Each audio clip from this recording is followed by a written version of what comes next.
Hello aspirants, I'm Indumati Karthikeyan from InKar IAS Academy. Today we are going to see about the 26th November current affairs.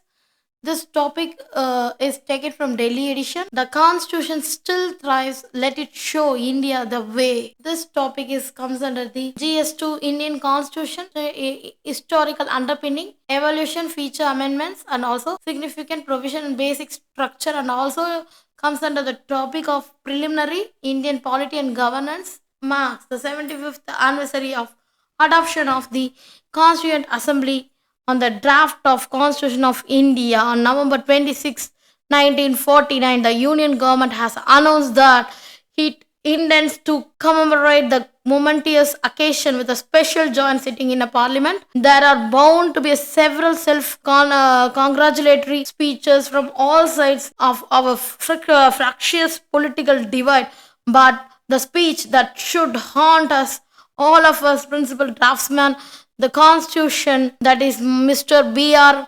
Ambedkar on eve of the constitution adoption. On November 25th, 1949, in his magisterial summation of the work on the drafting committee he chaired, and before commanding its work to the assembly, he observed that however good a constitution may be, if it's sure to turn out bad because those who are called to work it happen to be a bad lot. However, a bad constitution may be, it may turn out of the good if those who are called to be work it happens to be a good lot. However, the working of the Indian constitution, Dr. Ambedkar pointed out, dependent on how the people of the political party applied it. The drafts had made provision for relatively easy amendments so as to permit the document to keep up the needs of the times, and also the rest depends on the way that successive generation of custodian chose to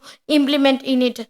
But there is some celebration happening this year, some within Divas 2024, that is celebrating our 75th constitutional day. But somewhat the lacunae that B.R. Ambedkar identified, that is, he highlighted in fact that there is a complete absence of two things in the Indian society, that is equality and the fraternity. That is, on the 26th of January 1950, he declared, we are going to enter into a life of contradiction.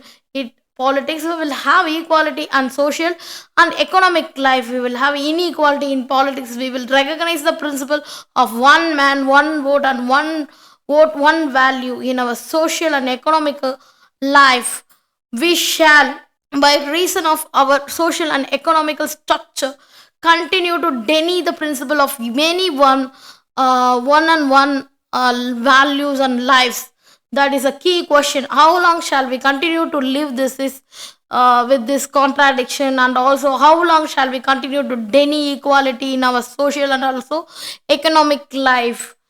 The absence of what was actually happened, the absence of fraternity, in calling for a social and not merely political democracy to emerge from the constitution. Dr. Ambedkar stressed the absence of the fraternity as the second major ingredient that was missing in India. That is, fraternity means a sense of common brotherhood of all Indians, that is, Indian being one people. It is principle which gives unity and solidarity to social life. But thanks to the caste system, the entire structure of caste he hovered was anti-national, that is a religious division, and the absence of a common sense of a national among the Indians, that is a fraternity, had not been achieved. That is indispensable, since liberty, equality, fraternity were all intervened and could flourish independently of one another. But without equality, he points that liberty would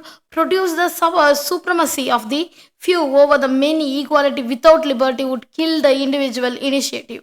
So, without fraternity, liberty would produce the supremacy of the few over the many. Without fraternity, liberty, and equality could not become the natural course of things. It could require a constable to enforce them. So, what was the changes Dr. Ambedkar vision and progress after 75 years? Today, 75 years later, it is well worth working what progress we had made. achieve the aims of the Indian Constitution drafter, and in particular to fill the lacunae that Dr. Ambedkar identified and worried. That is, there's an equality as advanced, no doubt, with the abolition of the untouchability being accomplished by the world's oldest, farthest reaching affirmative action program in the form of reservation, initially scheduled caste, and then we can give an reservation for the other backward casters.